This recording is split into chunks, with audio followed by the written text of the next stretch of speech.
Est-ce qu'on peut réussir un entretien quand on n'a presque rien à montrer? Quand un candidat commence mal, qu'est-ce qui peut encore sauver l'entretien? Est-ce que tu crois que les jeunes comprennent l'importance de l'énergie non verbale? Si tu pouvais supprimer une phrase que tous les étudiants disent à l'oral, ce serait laquelle? Salut Mélissa. Salut Sandrine. Comment ça va? Très bien, et toi? Eh ben super.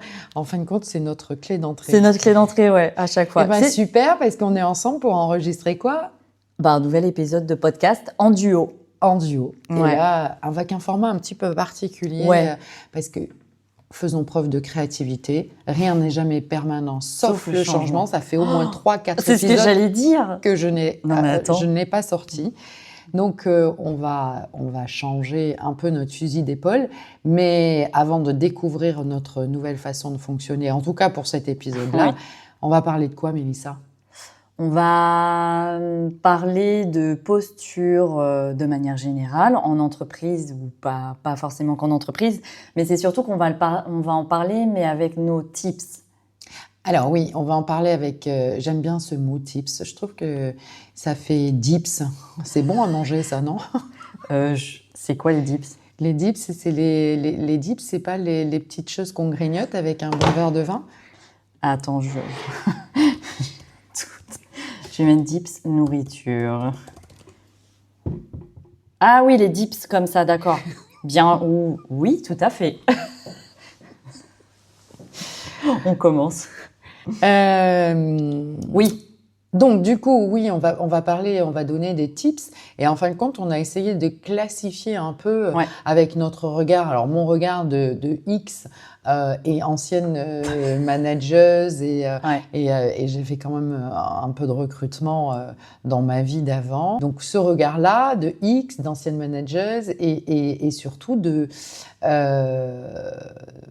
formatrice et de jury dans les soutenances de diplômes, que ce soit des mémoires de fin de parcours ou ne serait-ce que des oraux sur des fiches d'activité sur des Bac+2, par exemple.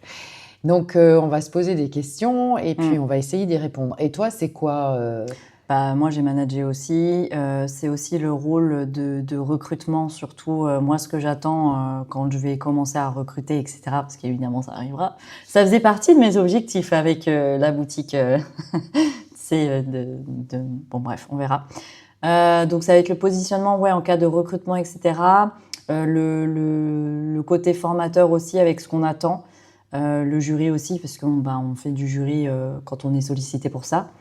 Et non, ça va être intéressant parce que ce sont nos tips. Non pas que d'habitude, ce ne sont pas nos tips, mais là, c'est du... Allez, on joue carte sur table, on y va, quoi. Et donc, l'avantage, c'est que vous allez avoir vraiment notre vision et nos attendus sur la posture dans ces différentes situations qui peuvent être la recherche de stage, la recherche d'alternance, un job, une soutenance à l'oral, etc., etc. Et la nouveauté, c'est qu'on va le faire vraiment sous forme de questions. Donc, je vais poser des questions à Mélissa, qui va me répondre sans filtre. Évidemment. Et donc, j'aurai sa vision génération Y. Et elle va me poser des questions. Et vous aurez aussi mes réponses sans filtre. Et je pense qu'avec ce mixte des deux, vous serez armés à avoir globalement la posture la plus adaptée en fonction des générations que vous aurez en face de vous. Donc, prenez un petit papier, un crayon, ou réécoutez avant de vous lancer sur une recherche de stage, d'alternance, de job ou de soutenir vos mémoires ou vos fiches d'activité à l'oral. Tu as tout à fait raison. Alors, on commence sur la recherche de stage, l'alternance. Allez, on y va. Ce que personne n'ose dire. Donc, je te pose la première question. Ok. Alors, Mélissa, qu'est-ce qui t'agace le plus quand un jeune cherche un stage? Un stage, pas une alternance. Un stage. Quand les parents, surtout à l'époque de la mode de Mélissa, je recevais beaucoup de messages de parents qui recherchaient des stages pour leurs enfants. Non. Ah, ok, très bien, c'est bien vu sauf ça. Sauf cas particulier de handicap, etc. Je préfère préciser. Mais sinon, c'est non. Ok, Au moins, la réponse, elle est claire. C'est bien si on fait le tac au tac Ouais. comme ça. Deuxième question. Soyons honnêtes. Tu lis vraiment les CV ou tu vas directement sentir la personne? Non, je lis quand même. Par contre, pas les lettres de motivation parce que, en fait, je survole la lettre de motivation parce que pour moi, c'est du bullshit. Je préfère largement faire un entretien pour sentir la motivation et plus que le CV même, mais forcément, c'est ta clé d'entrée, le CV. Enfin, en tout cas, pour moi, ça reste une clé d'entrée. Et puis un échange téléphonique avant de se voir. Enfin, un mix des deux. Ok. Qu'est-ce qui fait que tu arrêtes d'écouter quelqu'un en 10 secondes? Oh, c'est une bonne question. Qu'est-ce qui fait si... Oh là là. Si c'est trop mou, trop creux, ça me saoule. En fait, si je vois pas la motivation, je vais décrocher. Mais je Ok. suis un peu... Enfin, tu sais que je suis très... je sais pas comment le dire, mais j'ai besoin de sentir. Et si je vois que même la personne, elle est en train de pas le sentir, je décroche. Ok. Dernière question. Selon toi, c'est quoi la posture qui sabote à coup sûr un entretien?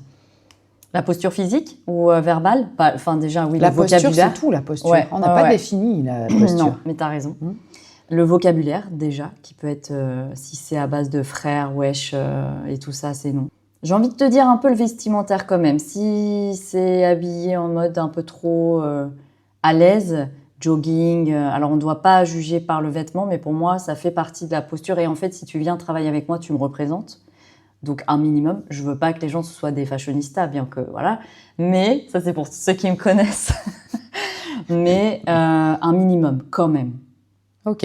Une On mauvaise se- présentation, Manque de motivation. un manque de motivation. Et les parents qui accompagnent dans la recherche d'un Oui. stage. Ça t'agace. Ouais. Toi, tu penses pas ça sur les parents? Les jeunes en stage. Hein. Je me suis jamais posé la question et en même temps, je suis maman et c'est très sécurisant pour les parents de faire les démarches. Mais c'est ça, en fait, parce ça que répond à la peur des ouais. parents et pas de l'enfant. On est Ou du absolument jeune. d'accord. Ouais. Ouais, ouais. Mais quand on est parent, on fait toujours plein d'erreurs. Non, mais bah Et oui, c'est non, mais ok. c'est OK. Voilà. Alors justement, dans le sens inverse. Toi qui as recruté des centaines de profils, tu repères quoi instinctivement chez quelqu'un? Le sourire. Ok, ça c'est un élément qui te permet de rentrer dans la conversation. Alors, le sourire ou un regard qui pétille. Ah ouais, Ouais, je suis d'accord. Ouais. Ça, c'est un truc. Moi, ça. Ok. C'est une bonne clé d'entrée aussi, je trouve. Ouais, Est-ce qu'on peut réussir un entretien quand on n'a presque rien à montrer? absolument. Est-ce que tu peux donner des exemples, des Alors, conseils ou... des exemples, quand tu as quelqu'un qui vient chercher, un petit jeune qui vient chercher une alternance, il sort de son bac en initiale et qu'il va dans une entreprise, hormis avoir avoir fait du babysitting, Oui. etc., en fin de compte, il n'y a rien à montrer. Non. Ils n'ont rien fait. Et en fin de compte, c'est la façon dont ils vont formuler, ou en tout cas l'envie de démontrer leur choix d'études en alternance qui va faire la différence. Moi, je préfère un jeune qui me dise bah, « moi, j'ai choisi l'alternance, 1, parce que je veux gagner un peu d'argent, Mhm. 2, parce que l'initiale, c'était pas pour moi, rester en cours, voilà. » Et il me montre rien, le gamin. Mais sur un entretien de travail, Ben, un entretien de travail en alternance. même sans être en alternance, si tu as fini ton alternance et tout ça, ou tu recherches un non, job? alors ça, c'est pas pareil. L'exemple, ouais. Là, on est sur un stage et de l'alternance, hein, sur Ah le oui, bloc pardon. 1. Ouais, c'est ça. Bah, tu vois, même sur le côté alternance, moi j'ai une nuance par rapport à ça, si je peux me permettre. Puisque il y a quand même un côté de création artistique, etc. Pour moi, pour les modules que je fais. Ah oui, dans ta partie. Dans ma partie, oui, ouais. absolument. Et bah, pour ma part, un alternant, quand il se dirige vers des domaines artistiques, tout confondu, enfin tout métier confondu, mais qui ont un lien avec la création, si tu m'amènes rien, Alors après l'alternance, et là je te reconnais un peu dur sur le sujet, mais après l'alternance, tu as le démarrage en BTS et puis tu as la licence et tu as le master. Quand on démarre en alternance, qu'on soit créatif sur des BTS, mais c'est censé. Ouais, mais et ben voilà. Donc pour moi, tu vois, t'es censé. Enfin, c'est de la création, quoi. Normalement, ça vient peut-être pas d'une passion, mais d'une volonté ou ouais, d'une passion. Si et je tu ne suis crées pas, avant. si je ne suis pas passionnée, je peux pas faire de la com. Pour moi, ça va se ressentir. Ok. Pour moi, après, ça reste vraiment mon avis, mais c'est les gens passionnés qui prennent des risques en communication, qui font des choses, qui vont pousser leurs projets, qui vont se remettre en question, etc. parce qu'ils sont dans une démarche tu dois faire le meilleur truc. C'est pas compétitif du tout, mais tu sais, t'as un objectif artistique en même temps et tu veux te donner jusqu'au bout. Quand t'es pas passionné, tu captes même pas tout ça et tu fais ton truc. On peut très bien réussir sa vie sans être initialement passionné. Non, mais je parle vraiment de ce côté-là. On connaît pas le contenu de la formation. Après, l'envie, mais je suis d'accord sur le côté envie et surtout ne pas venir chercher une alternance, d'abord sans connaître le périmètre du diplôme. Tout à fait. Et ensuite faire sentir le dépit. Je suis là par dépit parce que je savais pas quoi faire. Ou alors on a une bonne posture et on dit du coup voilà, j'ai choisi cette formation parce qu'elle est voilà, ou dans la communication parce que moi j'aime bien les réseaux sociaux, ou je reste sur un BTS MCO parce que je sais pas trop ce que je vais faire, donc je trouve que c'est plutôt large. Mais voilà. Après, moi sur l'alternance, alors les gens passionnés, bien évidemment, ils vont mettre 2 secondes et demie avant de trouver une alternance.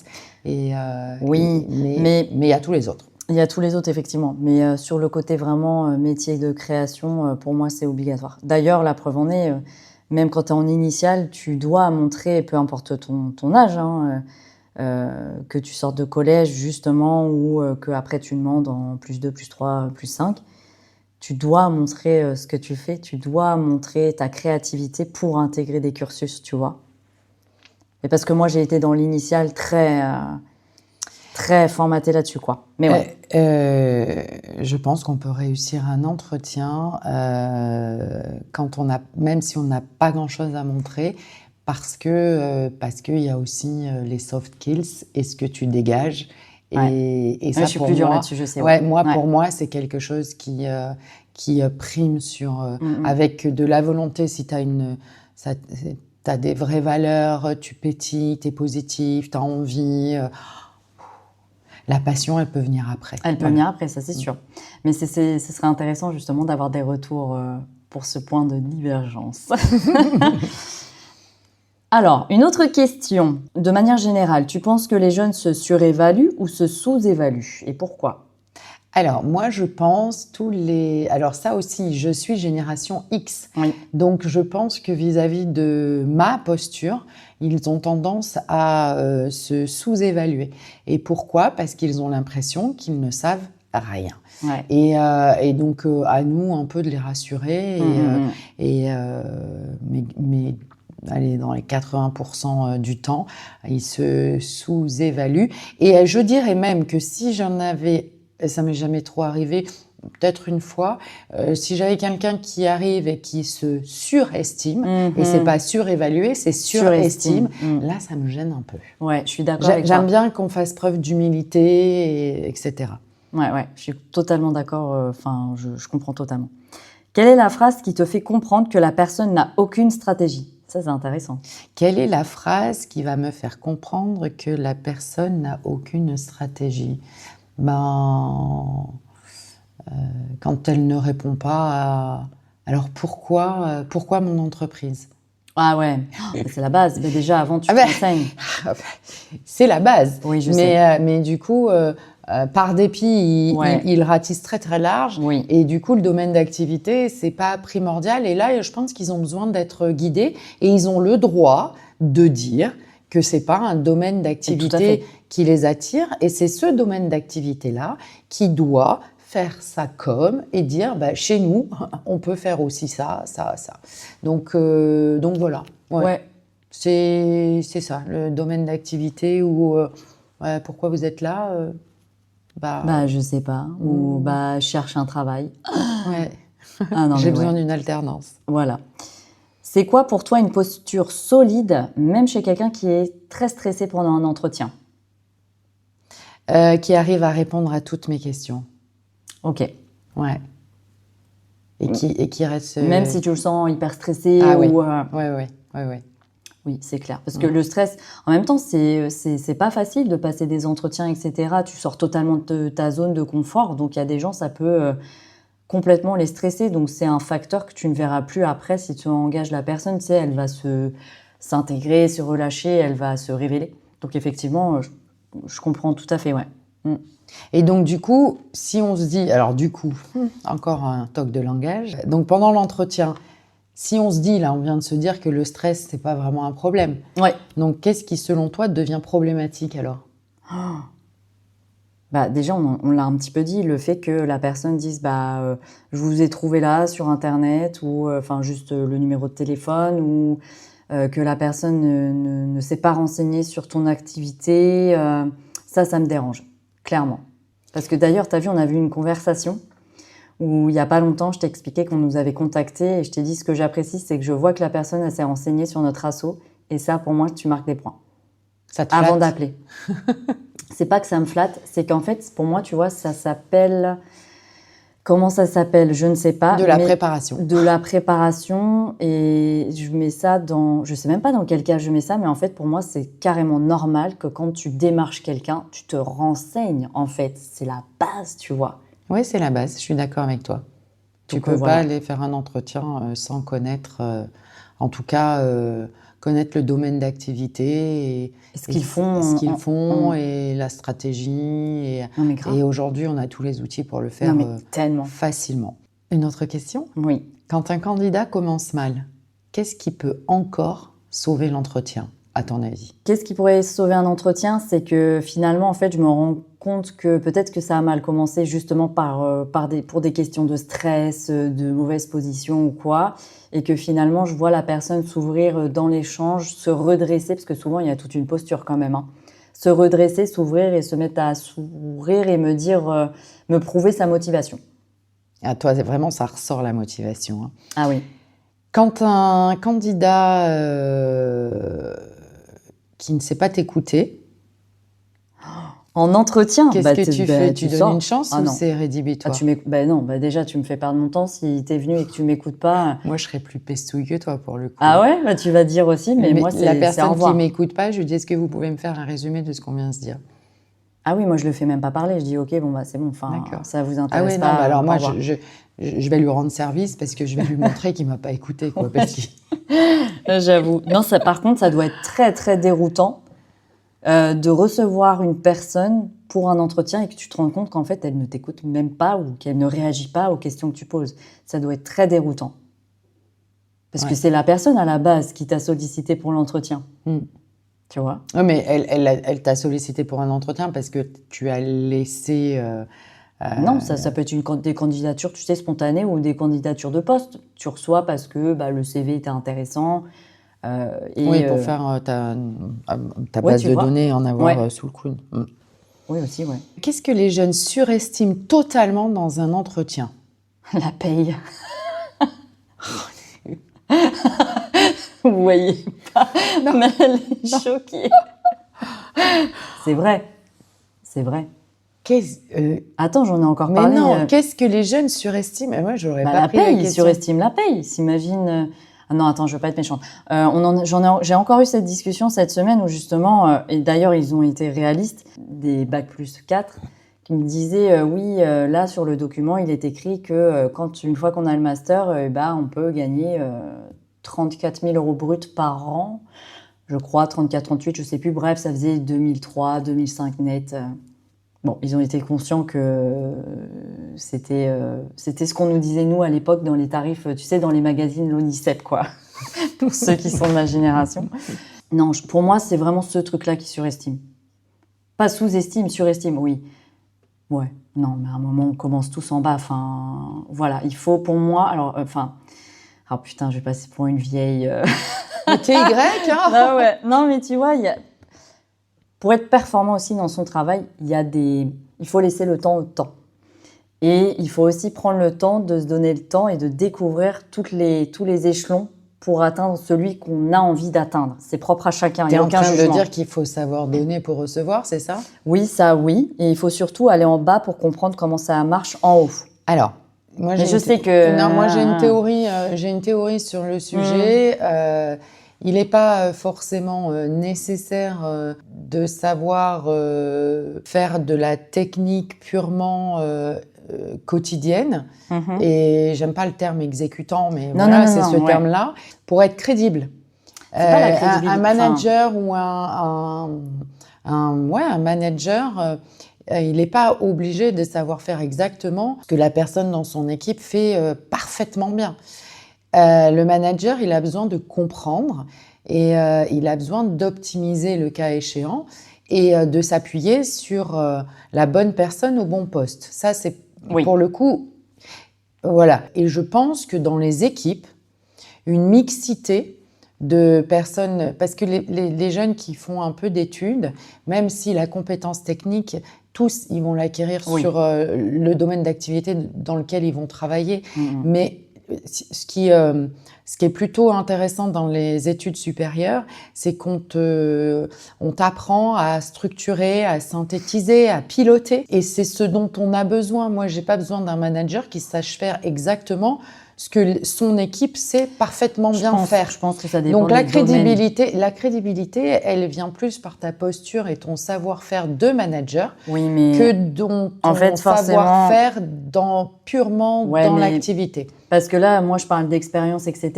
Et je pense que ça dépend vraiment des domaines d'activité. Mais tu vois, dans le premier domaine dans lequel je me suis développée, si tu connais pas la technique, en fait, ça va pas, c'est pas possible. Tu peux pas être conducteur et tout ça. D'où l'importance d'avoir les compétences techniques de ton entreprise. Mais quand tu arrives, tu n'es pas obligé de savoir faire précisément. Oui, mais tu sais, il y a la réalité aussi du terrain où les gars les femmes, peu importe, hein, qui sont sur le terrain, tu es vite décrédibilisé. Tu vois, c'est dans les deux sens aussi. En fait, tu es vite décrédibilisé parce que justement, tu n'as pas forcément les notions que tu devrais avoir, etc. Et tu es là parce que tu rentres sur un poste de management ou peu importe. Je pense que ça dépend vraiment du domaine d'activité, vraiment. Ça dépend du domaine d'activité et ça dépend de notre posture aussi. Ouais. Ça peut très bien se passer comme mal se passer. Et là, c'est une question de posture parce que c'est pas parce que le manager sait piloter, analyser, structurer, etc. C'est difficile comme question. C'est pas parce qu'il sait faire ça qu'il faut pas qu'il soit humble et dire parce que le nombre de choses que moi je ne savais pas faire et je disais est-ce que tu peux m'expliquer et autour de la table si je savais faire tout ce que mes collaborateurs faisaient là je le fais toute seule. Mais ça c'est l'expérience qui parle parce que tu sais que il y a quand même une histoire je ne sais pas pourquoi hein, mais tu as souvent de la compète où les gens ont des problèmes de positionnement et ils vont vite se sentir en porte-info et n'oseront pas dire à un collaborateur qui par exemple est sur le terrain et la personne dont on parle est dans les bureaux n'osera pas dire est-ce que tu peux m'expliquer, etc. Parce que je sais pas pourquoi il y a ce manque de communication et de positionnement. Tu dis non, je vais pas demander parce que. C'est pour ça qu'un bon manager, il faut qu'il ait une bonne posture et il n'a pas besoin de forcément tout connaître pour réussir très bien dans son job. Voilà, ça et la mixité des équipes, elle est hyper importante pour moi. Et donc, pour les jeunes, c'est très positif ce que je viens de dire. Hein. Donc, si on a une bonne posture, c'est une bonne posture. De toute façon, quand on veut, on peut. Moi, depuis le début, je dis motivation. Voilà. Hein. Quand tu veux, tu peux. Alors, ça va être à moi de te passer sur le grill. Déjà ? Oui. Je croyais que j'allais en te poser encore des questions. Vas-y. Je t'écoute, Mélissa. Alors... ça va encore. Quand quelqu'un ne sait pas parler de lui, tu l'aides ou tu observes? À moi? Oui. Oui, c'est à ton tour. Non, mais moi, alors ça aussi, parce que là, on vous donne des tips, mais en fonction des générations. Donc, j'ai pas la prétention de représenter toute ma génération. Mais globalement, moi, je l'aide, quoi. Ah oui, j'allais dire non. J'ai cru que tu allais dire que tu observes. J'ai dit non, quand même pas. Ah non, jamais de la vie. Non, moi je suis pas, j'ai pas cette posture, j'ai pas du tout cette posture et je pense que je l'aurai jamais, mais c'est ok. On en a déjà un peu parlé tout à l'heure, mais est-ce qu'un trop plein d'assurance te fait fuir? Ah oui, Pourquoi? ouais. Alors, un trop-plein d'assurance me fait fuir. Ou donc là, je vais quand même un peu creuser. À la limite, je vais pousser un peu dans les retranchements. Mais ce qui me ferait peur, c'est parce qu'un trop-plein d'assurance, c'est vraiment la face visible de quelqu'un d'hyper fragile. Ouais. Donc tu vois, plutôt très très dans l'affect et la carapace. Oui, moi quelqu'un de... Qui a trop d'assurance? Ouais, je sais que derrière, il y a une fragilité qui est décuplée et forcément dans la fonction ou dans l'équipe, etc., tout dépend encore le contexte, t'as pas de temps. Donc, il faut que quelqu'un soit solide et là, tu te dis, ouais, je vais devoir prendre du temps. Ouais, carrément. Quand quelqu'un vient à un entretien, qu'est-ce que tu attends réellement d'une présentation personnelle? Ça, je trouve qu'elle est hyper pertinente parce que justement, ça fait partie des questions, en tout cas, sans te demander si tu étais un animal, qu'est-ce que tu serais, mais ah, si je voulais la placer, celle-là. Icebreaker. Tu peux répéter la question, s'il te plaît? Bien sûr, si vous avez la ref. Qu'est-ce que tu attends réellement d'une présentation personnelle? La vérité. Mais comment tu sais que la personne te dit la Ouais, vérité? tu le vois tout de suite. Ok. Ouais, tu vois tout de Mais suite. c'est quoi la vérité? Enfin, tu veux pas que ça aille trop dans le personnel? Ah non, Ouais. mais voilà, nature peinture, j'adore. Bah, c'est plus vivant, ça c'est clair. Ouais, j'adore. Est-ce que tu as déjà embauché quelqu'un par intuition? Ouais, je crois que j'ai toujours fait que par intuition. Même si enfin pas l'interview, mais comment ça s'appelle?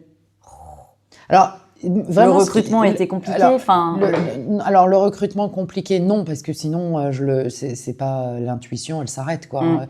Non, mais par exemple, si tu as deux candidats,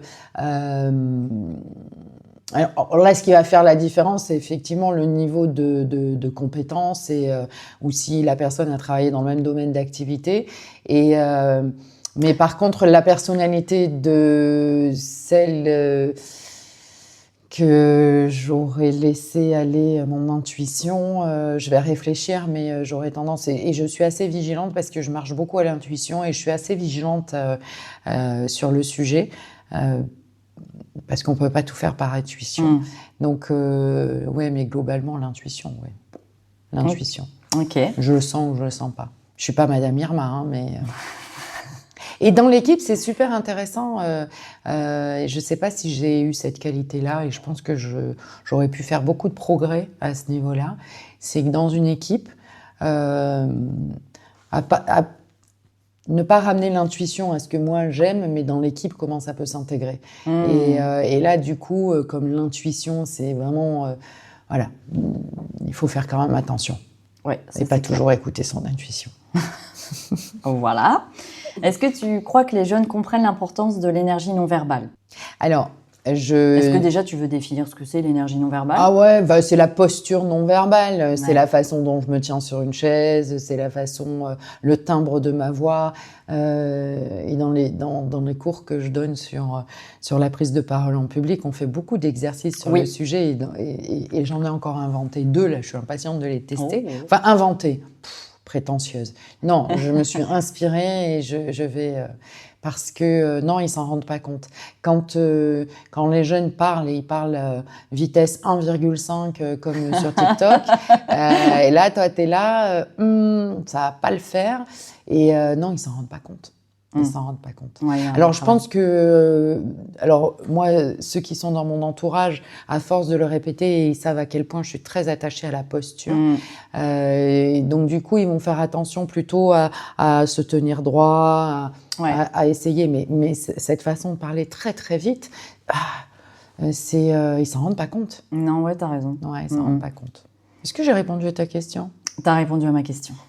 C'est à moi, non? Oui. Allez, à moi. On va passer sur un autre... Ah non. Si, une autre partie. Une autre partie sur... oui, absolument. Oh, j'adore les soutenances à l'oral. Ah là là là là. Ah ouais. Donc, il faut un peu démystifier l'exercice quand même. Oui. Ok. Donc, on dit souvent qu'un oral, ce n'est pas raconter, c'est démontrer. Oh, j'ai la réponse là. Mais en même temps, c'est mon dada, hein, tout ça. Hein. Pour moi, les oraux, je vais aller au plus... C'est du théâtre. Mais alors, pas du théâtre pour manipuler les gens. C'est du théâtre. Tu dois rentrer dans un rôle l'espace d'un temps pour expliquer, pour montrer, pour démontrer ton projet, etc. Par une mise en scène aussi. Ça compte pour moi. C'est pas juste dire... bah voilà, là j'ai écrit ça, là. Non, on s'en fiche. Il faut amener les gens, le jury qui va être là, à t'écouter, à participer aussi, parce qu'en fait, on est trop dans le truc. Tu sais, je pense qu'il y a des croyances sur tu passes devant un jury, enfin pour faire ta soutenance orale, c'est limite des inspecteurs judiciaires. Tu peux pas parler, tu peux même pas te moucher, tu peux pas tousser. Alors que quand tu les amènes avec toi, que tu crées toute une scénographie, etc., ça marche. Alors, vous me voyez pas, mais je suis en train de lever la main. Là. Je lève la main Oui. parce que dans les soutenances, c'est très orchestré. Ouais. Pour valider le diplôme, par exemple. Mais non, mais tu peux quand même. Tu peux, en fait, t'es pas obligé de déjà avoir le sourire. Ça change tout. Voilà. On est d'accord. Mais tu peux pas interagir avec le jury. Il y a interagir et interagir. Il y a des moyens d'interagir sans leur poser sans leur parler. Le regard, effectivement. Mais tu peux pas. C'est pas une prise de parole en public où tu poses des questions, etc. Non, voilà, c'est très articulé. Tu peux interagir avec eux sans leur donner la parole. Il y a plein de choses à faire. Donc, c'est pas raconter. Non. C'est démontrer. Donc, du coup, ça demande plus d'énergie. On est d'accord. Est-ce que tu crois que les jurys veulent impressionner ou rassurer ? Impressionner. Ça sert à rien d'être rassuré. Eux, ils viennent pas là pour être rassurés ou quoi. Ils veulent être impressionnés. Parce qu'en fait, ils envoient 10 dans la journée. Quand c'est pas 12 ou 15. Quand c'est pas 12 ou 15, donc il faut les impressionner. Et qu'est-ce qui fait que tu te dis, OK, cette personne, elle sait où elle va ? L'assurance, le fait de maîtriser son déroulé sans forcément regarder, d'utiliser des mots techniques, etc. De ne pas d'oser dire pardon, bon bah là, excusez-moi, oulala, je viens de mélanger ou j'ai pas la réponse forcément à cette question-là, mais ce que je peux vous dire, c'est ça, ça, ça. Enfin, en fait, la personne qui sait, qui maîtrise son sujet, quoi, je pense. Et donc, si tu pouvais supprimer, dernière question, si tu pouvais supprimer une phrase que tous les étudiants disent à l'oral, ce serait laquelle ? Du coup. Je suis mal barrée parce qu'alors, qu'est-ce que je le dis ? L'autre phrase, ouais, mais j'ai pas le temps de... non. Non, mais ça, ils le disent pas à l'oral. Mais quand tu réponds dans les questions, etc. Moi, c'est du coup, en fait. Non, du coup. En fait. Du coup. Super. Je vais me réécouter tout à l'heure. À toi. Quand t'es jury, qu'est-ce qui te fait vraiment décrocher ? Ah bah alors... Bonne question. Qui lisent leur présentation. Ah ouais. Ah bah alors ça, qui est 3 tartines au mur et qui sont en train de lire la présentation d'un ton monocorde, qu'ils ne me regardent même pas. Ça, mais même pas, enfin, en 3 minutes, j'ai décroché. Ah mais ça m'étonne pas. Et une bonne question aussi, est-ce que tu as déjà vu un dossier moyen devenir excellent grâce à l'oral ? Et qu'est-ce qui a fait la différence ? Alors, j'ai une expérience que j'ai vécue sur des soutenances de mémoire l'année dernière. Et le dossier, il était 100 pages, j'en avais 12 à lire. Donc, il faut déjà que le dossier il soit... bon, il était classique, un dossier classique, structuré, mais rien de transcendant. Et là, la candidate arrive. Elle maîtrisait le sujet sur le bout des doigts. Ça change tout. À la fin, en fin de compte, je me suis levée et je l'ai applaudi. Ah ouais. Parce qu'elle était partie d'un sujet tellement technique à la lecture et elle a rendu ça tellement vivant. Ah ouais. Je me suis levée et j'étais pas seule jury parce que sur des masters, on est 2 ou 3 et mes collègues ont vraiment... Alors moi, très expressive, je me lève, j'applaudis et les 2 autres ont applaudi aussi. Et la jeune femme qui a été excellentissime sur un sujet de base compliqué, pas sexy, plutôt technique, sur un univers que moi je maîtrisais pas du tout, et ben elle m'a donné envie. Ah ouais, ça c'est parfait ça. Donc c'est son oral. Ouais. La simplicité, l'appropriation du sujet, on voit qu'elle avait tout fait de A à Z. Et quand il y avait les résultats de sujets qu'elle avait abordés qui n'avaient pas été à l'auteur de ses objectifs, elle disait bah là, voilà, ça n'a pas fonctionné. Donc tout était mais tellement maîtrisé. En fait, moi je pense que les oraux, il faut pas les voir comme un passage à l'abattoir, mais vraiment comme un moyen de défendre tout le travail qui a été fait depuis des mois sur leur dossier, en fait, et de se dire, j'ai une chance de pouvoir parler à l'oral à quelqu'un et expliquer mon projet, un peu comme les entretiens. La lettre de motivation, on sait très bien qu'aujourd'hui, voilà, c'est ChatGPT ou je ne sais qui d'autre qui la formule. C'est creux, c'est toujours la même chose. Je suis motivée, je suis à l'heure, pas en retard du coup, mais voilà, les trucs hyper bidons. Et tu te dis que si tu arrives, bon, il faut la refaire ta lettre, mais peu importe, si tu arrives à décrocher un entretien après avoir envoyé ton CV, tu sais que c'est là que tu dois tout jouer aussi. Tu vois, on te donne l'opportunité de t'exprimer. Après, et moi je l'ai vécu il n'y a pas très longtemps parce que malgré mon grand âge, je suis sortie de ma zone de confort et j'ai passé des oraux. Malgré ton grand âge, ça me fait rire. Et j'ai passé des oraux pour valider un diplôme. Il va y avoir bientôt 1 an maintenant. Ouais, déjà. Et alors, toute expérience, malgré mon expérience, malgré... Enfin, c'était toute la matinée en soutenance à l'oral. Oui. Le démarrage, il a été plus que compliqué parce que effectivement, il y a une forme de stress et même si tu ne veux pas, il y a cette forme de jugement. Et le jugement chez l'être humain, c'est compliqué. Tu peux pas faire abstraction de l'autre, sinon tu n'es plus un être humain. Et donc du coup, parlais tout à l'heure. Ce stress-là, il est, il faut apprendre à le gérer. On s'en fiche de ce que pensent les autres. En fait, Non, tu vas aller voir 3 heures dans ta vie, ils te reverront plus. De toute façon, tu vas ce que tu fais, pas forcément pour les euros, mais va plaire à une partie de la population, ne plaira pas à une autre. Bon, bah voilà, à partir de ce moment-là, fais ta vie, quoi. Alors, il faut avoir une grande forme de sagesse pour l'aborder de ce sujet-là de cette façon-là, et tu as raison. Sauf qu'à un moment donné, et je sais que c'est dur pour beaucoup. C'est un jeu. En fait, il faut les voir comme des jeux. Tu vas voir des gens que tu n'as jamais vus. Dans 3 heures, ils t'ont oublié. Bah voilà. Mais et en toi, attendant, pendant 3 heures... Bon, je pense que c'est pas aussi simple que ça. Je sais que c'est difficile pour les gens. Et pour les gens, oui. Moi, je le sais. De passer devant... Et c'est pour ça que je suis assez douce et conciliante et bienveillante. Oui, il faut. Et du coup, ils le sentent. Que du coup, je me mets pas dans une posture je détiens le crayon et le stylo rouge et c'est moi qui vais évaluer, donc je détiens le pouvoir. Ouais, on va il y a toujours... on va essayer de le faire correctement. Carrément, et moi je me rappelle, on disait toujours, tu verras, il y a le jury gentil, le jury strict et machin. Bah, en fait, non. Il ne faudrait pas que ce soit ça. Dans les négos en centrale d'achat, je te jure, c'est des vrais jeux de rôle. Oui, il y a le gentil, il y a le méchant. Et... oui. Ouais. Non, mais dans le cas classique, tu vois, quand tu passes des entretiens ou quand tu fais tes oraux...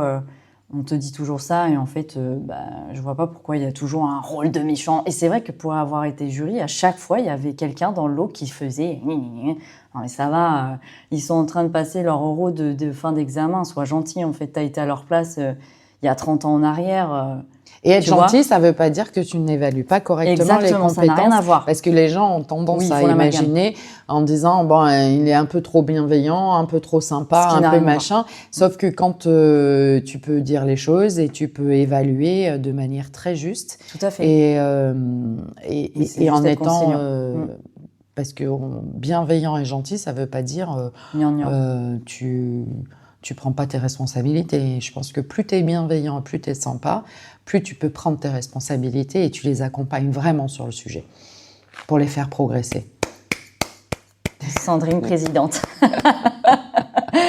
Justement, en parlant de préparation. Allez, vas-y. Tu vois, qu'est-ce qu'un étudiant doit absolument préparer et ne prépare jamais ou très peu? Sa prestation à l'oral. Tu veux dire dans la posture, dans l'éloquence, dans... Ouais. Okay. Il s'entraîne pas. Il s'entraîne pas suffisamment. Il a tellement dépensé de temps et d'énergie à formaliser sur les mémoires, sur les fiches, etc. Et sur le PowerPoint après. Et qui passe complètement à la trappe l'entraînement. Donc, messieurs, mesdames, ou mesdames, messieurs, les étudiants. Alors moi, j'ai donné ces consignes à mon groupe qui passe des oraux la semaine prochaine. Ouais, ils ont intérêt de le respecter. Donc, entraînez-vous, chronométrez-vous et entraînez-vous devant votre miroir 10 minutes ou 15 minutes. Enfin, il faut le faire. Ou sans le miroir en vidéo. enregistrez-vous et regardez-vous. C'est Oui, bien. absolument. Bah, Comme ça, tu l'as en... Non, mais... on voit la différence de génération. Clairement, mettez-vous devant un miroir ou filmez-vous. Donc, la génération Y, filmez-vous. Et puis moi, vous avez un miroir à la maison, allez-y. C'est bien. Définitivement, c'est vrai que c'est marrant. Mais carrément. Je ne prendrai pas le réflexe de me filmer, mais je me mets devant un miroir. Devant un miroir. Alors que tu vois, ce qui est trop bien en plus quand tu te filmes, bah, tu l'as avec toi jusqu'à ce que tu l'effaces. Donc tu peux revoir si tu as besoin. Mais tu as absolument raison. Mais ouais. Mais non, mais... Je pense au miroir. On évolue avec les outils. Est-ce que tu penses que les jurys sont plus sensibles à la forme ou au fond? Alors, dans les oraux... Dans les oraux, ouais. La forme, clairement. Bah oui, non mais oui, je réfléchissais en même temps, là, je dis attends... la forme. Ouais, la forme. Parce qu'un fond peut être... Quand la forme n'y est pas, tu vas chercher le fond. Ouais, et quand le fond n'y est pas, tu cherches la forme. Ouais, donc tu arrives à sauver comme c'est une ça. bonne balance, hein. Ouais, la forme. Moi, si l'étudiant m'emmène, je pars avec lui. Hein. À la fin, je suis tellement comme ça, j'ai même plus de questions. Alors, je fais genre, je vais poser une question. Non, mais tu vois, c'est ça ce que j'explique en fait. Ce que moi je dis, vous devez être les maîtres de ce passage à l'oral. Vous ne devez pas le subir. C'est vous qui menez la danse. C'est un travail. Je sais que c'est un travail, mais il faut leur dire, tu vois. Et en fait, ce que j'expliquais, moi, je me suis énormément entraînée quand j'étais en BTS. C'était une source de jeu pour moi, pour comprendre l'être humain. Bon, bref, je passerai les détails, tu me connais. Et en fait, volontairement, je demandais à faire plein d'oraux pour préparer ma soutenance, etc. Et je testais plein de trucs. Mon comportement, des mots, etc. Et en fait, j'avais capté que, bon, déjà, il faut toujours sourire et tout, ça, c'est indispensable. Et que quand je ne savais pas, je disais que je ne savais pas, que je ne cherchais pas à broder, par exemple. Ça, c'est pire que tout, je trouve. Et en fait, mon objectif, c'était de les emmener sur autre chose. Alors, un sujet que je maîtrisais. Plus, en tout cas, ou qui m'intéressait plus. Alors, ça dépend aussi de l'organisation de ta soutenance, bien évidemment. Mais si on fait une prise de parole en public ou si on fait une présentation sur... oui, évidemment, tu es très, très à l'écoute, tu sais quelle est la cible, tu sais vers quoi il faut aller, Attends, etc. c'était pas du tout des trucs comme ça, mais peut-être que tu peux te lancer en politique. Hein. Ah non, arrête, tout le monde m'en parle, c'est pas possible. C'est très les techniques, répondre à côté ou amener là où tu as envie d'aller plutôt que... Alors, pour moi, ça fait partie des stratégies. Mais c'est pas pour autant que tu trompes ton jury ou quoi. Non. Et du coup, tu l'emmènes là où tu sais que tu maîtrises à fond ta technique et tout ça. Du coup, ils sont là. Ah, en plus, c'était trop cool, machin et tout. Et hop, c'est bon. Donc, il y a plein de techniques. Moi, je sais que souvent, c'est les oraux qui m'ont sauvé la vie, quoi. Hein. Ouais. C'est important. Et sans faire exprès, forcément, parce que il y a des gens qui ont plus de facilité à l'oral qu'à l'écrit, et inversement, quoi. Donc, du coup, bien sûr, la vie, elle est faite que de ça. Et donc, voilà, un peu d'indulgence, mais sur la prestation, on leur demande effectivement de faire passer des messages, et la forme, elle a toute son importance. Le soin du PowerPoint, etc., ça, c'est super important. Ah oui, je suis d'accord. Voilà. Allez, je repasse sur le grill. Allez, tu repasses sur le grill et là, vraiment, et là, on arrive à la fin de l'enregistrement, bientôt. Bientôt. Mais du coup, on va aborder, donc on a vu recherche d'alternance, on a vu recherche de stage, on a vu soutenance à l'oral, et maintenant, alors on n'a pas la prétention de tout vous donner comme tips, mais maintenant, vous savez ce qu'on attend, ce qu'on aime, ce qu'on n'aime pas. Et peut-être que si on vous questionnait ou qu'on questionnait d'autres personnes sur le sujet, on aurait des avis un peu différents. Donc, on va aborder les postures qui sabotent ou celles qui vous propulsent en haut du podium. Okay. Donc, si tu devais en retenir une seule de posture, quelle serait-elle ? Je reformule. Si tu devais en retenir une, quelle posture invisible fait tout perdre? Je n'ai pas compris la question. Est-ce que tu peux la faire Non, mais tu peux faire, tu sais, Joker. Hein. Joker, non. Mais allez, Joker. Invisible, ouais. Tu vois tout. Tu vois tout de suite, c'est vrai qu'elle était pas... Je sais pas d'où elle sort, celle-là. Tu vois tout de suite quand quelqu'un ne croit pas en lui, comment ça se voit? Bah, il y a un manque d'assurance simplement sur le ton de la voix déjà, hein. C'est quelqu'un qui va... La voix. Ouais, Ok. qui va parler tout doucement et tout, ouais. Quel est... Ah ouais. Alors ça, elles sont très... Ah Oh, non, putain, mais elles sont hard, ouais. je les aime. Quelle est la différence... Tu as droit à 2 jokers. Ok, non mais je vais essayer. Quelle est la différence entre humilité et effacement? C'est important, ça. Bah... bah, un efface... Non, mais l'humilité, la personne, elle est encore là, tu vois, elle est là, mais elle est humble. Et l'effacement, c'est carrément aucune n'existes considération envers toi-même. Non, tu enfin, n'existes pas. Oui, donc voilà. Mm. Voilà la différence. Ok. Qu'est-ce qu'un candidat peut faire en 10 secondes pour remonter la barre? En quelle situation? Dans quelle situation? Ah bah dans un entretien, un oral. Un oral, comme on vient de parler, je pense que en mode, bon, allez, en ayant de l'humilité ou en disant, bon, ok, je sais que voilà, j'ai pas géré sur ce côté-là, mais bon, je vous propose, tu vois, de le prendre un peu, pas au second degré, mais de, bah, encore une fois, de renverser et de dire, bon, voilà. Mais par contre, si vous m'aviez interrogé sur ça, je vous assure que j'aurais su répondre. T'es dérouté en temps. Non, mais Là, ça fait un peu assurance quand même. non, parce que t'as la façon de le dire. Ouais, moi, Faut pas le dire en mode sérieux. Faut le dire déjà avec le sourire et tout, et après t'as une gestuelle, mais bon, on peut pas montrer. Alors, qu'est-ce qu'un candidat peut faire en 10 secondes pour remonter la barre? Est-ce que tu as envie de savoir? Ouais, Il s'arrête ouais. et il dit « Je suis très stressé. Ah oui, si aussi, ça ouais. vous embête pas, on reprend depuis le départ. » Ok, oui. Moi, Et j'étais là- sur la fin du truc. Et là, on est persévérance, Exactement, il réessaye, ouais, ça c'est démontre. vrai. Et là, Je suis d'accord. pour moi, Je nickel. suis d'accord, ouais. Même Carrément. si sa prestation après, il a dit stop. Ouais. Et il a dit, je réessaye. Ça m'est déjà Il n'a arrivé, pas ça, en abandonné, il n'a pas été jusqu'au bout en faisant n'importe quoi. Oui. Allez, à toi. Euh, Dernier round. ouais. Selon toi, c'est quoi la part de responsabilité du candidat dans le succès d'un entretien? 20, 80, 100%. 80. Ouais. 80.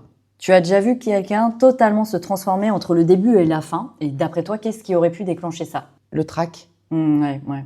Donc, passer 5-10 minutes, s'il te demande de recommencer, il recommence. Et là, il est parti. Ouais. Mm. Ah, tu achètes quoi en réalité? Des compétences ou une attitude? Moi, Mm. une attitude. Ok. Et qu'est-ce qui sépare un bon candidat d'un candidat inoubliable? Oh, tu as le droit à un joker. Non, alors là, non. Non. Qu'est-ce qui sépare un bon candidat? Alors, j'ai le bon candidat qui déroule, qui est structuré, qui fait les choses très comme il faut, etc. Et le candidat inoubliable, il m'a créé de la curiosité, de l'émotion. Ouais. Il m'a donné envie. Comment on se rend inoubliable alors? Ça dépend des sujets, ça dépend du moment, ça dépend aussi dans quel état d'esprit je suis moi à ce moment-là. Quand il est inoubliable, c'est que vraiment, il m'a emporté avec lui dans son sujet. Ouais, ok, ouais. Et il m'a donné envie d'aller plus loin. Il a aiguisé ma curiosité. Ok, intéressant. Ouais, ça c'est... Intéressant, c'est un truc sur la 7. Bref. C'est quoi? Une ref? Non, c'est une émission sur Arte. Ah, pardon. Et c'est quoi le titre? Intéressant. Intéressant. En plus, c'est tellement bien fait. Je dérive. Mais Souvent, on dérive. Ouais. Le montage, etc. Au-delà des sujets, tous les montages, exceptionnels. Exceptionnels. C'est cool. Bon, bref. On va terminer par des questions qu'on se pose la même et on répond quoi. Allez. Ce qu'on souhaite que les jeunes comprennent vraiment. Ouais. C'est pas mal. T'as fait Florence Foresti. Ah, mais j'ai pas la ref. Tu sais, quand elle fait elle fait la nunuche, là, comment elle s'appelle? Ah, bah, du coup. De Florence Foresti, ouais. Elle a fait la même tête. Sachez que je fais ma nunuche. Question miroir à toutes les deux. Allez, qu'est-ce que tu aurais voulu comprendre plus tôt sur les entretiens et les oraux? En fait, moi, c'était un terrain d'expérimentation. Donc, en fait, parce que c'était stressant, j'ai pris le contre-pied. Je me suis dit, j'ai pas à subir ça, en fait. De toute façon, les gens, je les reverrai plus jamais. Et c'est ma philosophie de vie.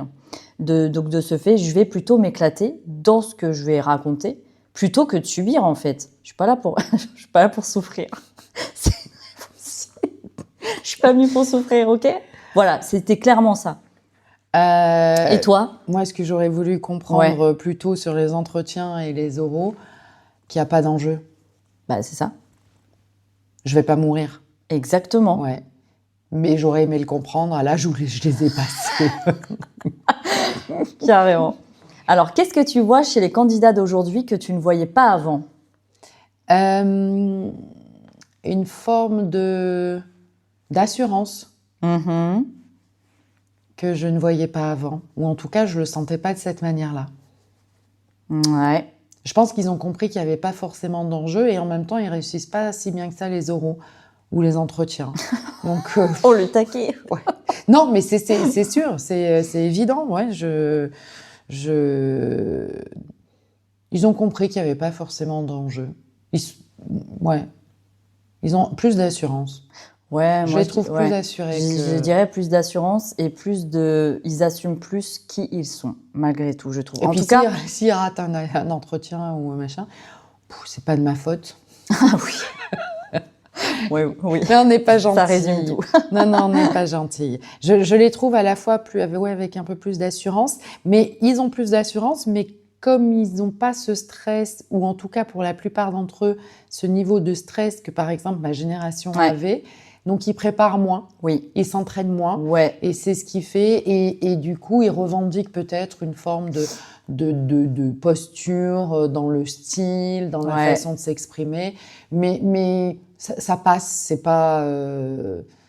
Voilà, je trouve ça, que je ne me serais pas permise à leur âge, mais oui, je suis d'accord, carrément. Mais ils ont une forme de liberté que j'aime bien aussi. Oui. Hein. Ouais. En fait, je trouve qu'ils s'assument plus, ils se connaissent quelque part quand même mieux. Et c'est peut-être aussi à nous d'ouvrir notre esprit et de dire que derrière chaque posture...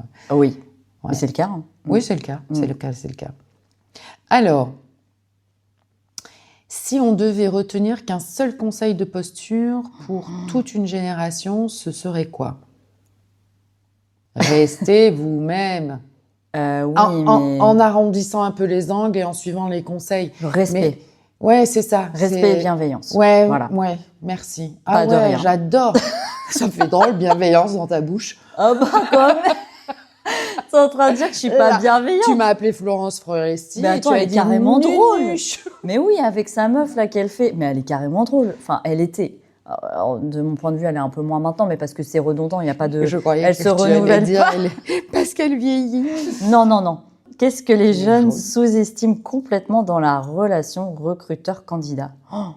Que tous les deux, que ça soit d'un côté ou de l'autre, vous avez besoin l'un de l'autre. Ouais, ok. Je prends ta réponse. Mélissa n'est pas inspirée sur ce sujet. Non, ouais. Alors, pourquoi c'est si difficile pour eux de se présenter de façon simple? Syndrome de l'imposture. Et ça revient à ce qu'on disait au démarrage, c'est qu'ils ont l'impression qu'ils ne savent rien. Moi, je pense qu'on leur a peut-être pas appris aussi. On saute des étapes. On veut qu'ils soient adultes avant de marcher, tu vois ce que je veux dire. Il faut peut-être leur apprendre à se présenter, comment on se présente, etc. Il n'y a pas de cours, il n'y a pas de choses comme ça. Après, on les accompagne beaucoup sur les entretiens. Moi, à mon époque, il n'y avait pas d'apprentissage. Parce que là, tu es dans le dispositif de l'alternance, c'est parce que c'est notre façon de fonctionner, mais je ne sais pas comment ça se passe dans... Non, ils ont, regarde, sur les lycées, regarde l'intervention qu'on a faite il n'y a pas très longtemps sur comment rédiger. Mais c'est tout nouveau, tu vois, c'est ce qu'on disait, c'est tout nouveau, c'est après Covid. Mais parce que si c'est trop simple, ils pensent que c'est pas efficace. Et pour faire simple... Qu'est-ce que tu vas nous dire? Non, faire simple, c'est l'exercice le plus difficile. Oui. Faire passer une notion théorique de manière simple pour que les étudiants se l'approprient, ou même quand on parle entre amis, etc. Faire simple, c'est un exercice qui est hyper compliqué. Ouais. Donc pour eux, s'ils le font simplement, du coup, ils pensent que c'est pas à la hauteur des attentes. Et en fin de compte, ça veut dire que s'ils arrivent à le faire simplement, c'est qu'ils ont tout maîtrisé, qu'ils ont tout intégré. Et moi, là, je signe. Bon, bah voilà. Vous savez ce qu'il vous reste à faire. Soyez simple. Oui. Eh bien, écoute, tu crois qu'on aura donné quelques tips? Bah oui, en tout cas, j'espère que ça aidera un maximum d'alternants ou même de personnes. C'est des questions qu'on se pose tous, hein. L'envie, Ouais. la motivation, la préparation, la préparation, la préparation, l'entraînement, Ouais. pas d'enjeu. On va pas à la guillotine. D'ailleurs, on ne guillotine plus en France aujourd'hui. Donc, et soyez vous-même en respectant Oui, en respectant. le cadre attendu Ouais. de ce que vous allez faire à l'oral. Donc, une posture, une façon de s'exprimer, etc., etc. Moi, j'ai bien aimé ce petit Ouais, question. ouais. Il faut qu'on le fasse plus souvent, mais on avait commencé avec la boîte à questions spéciale Gen Z et tout. Mais ouais, c'est hyper intéressant, je trouve. Eh ben, Et là, on a super. donné nos tips. Notre vision. Et Notre encore vision. une fois, c'est notre vision. Oui, Parce ça n'appartient que- qu'à nous. Ouais, ça n'appartient qu'à nous, mais on a un peu d'expérience sur le sujet, donc vous pouvez à 80% nous faire un peu confiance. Oui, quand même. Et si vous avez des choses à rajouter, écrivez-nous à... contact.onadeschosesasedire Oh, j'y étais presque. @gmail.com. Eh ben, super. Ça fait très silence, ça pousse. À la fin, quand ils disent, je donne trop de rêves, moi, faut que j'arrête. Oui, bon, en même temps, Ça, je suis c'est dans France la 5. France 5, ouais, Ça, c'est France 5. avec Stéphane Marie. À la fin, ils disent, vous pianotez. Alors, pianoter, on a des choses à se dire, @gmail.com. Et vraiment, rejoignez-nous aussi sur Instagram. On a des choses à se dire. Et n'oubliez pas de vous abonner aussi à notre émission. Même si vous découvrez là ce premier épisode, enfin c'est un premier épisode pour vous, abonnez-vous parce que comme ça, vous allez recevoir des notifications quand on sortira des épisodes. Et faites-vous connaître, on garde le contact. Ouais, carrément. Donc, à très vite, Mélissa. À très vite. Salut. Salut.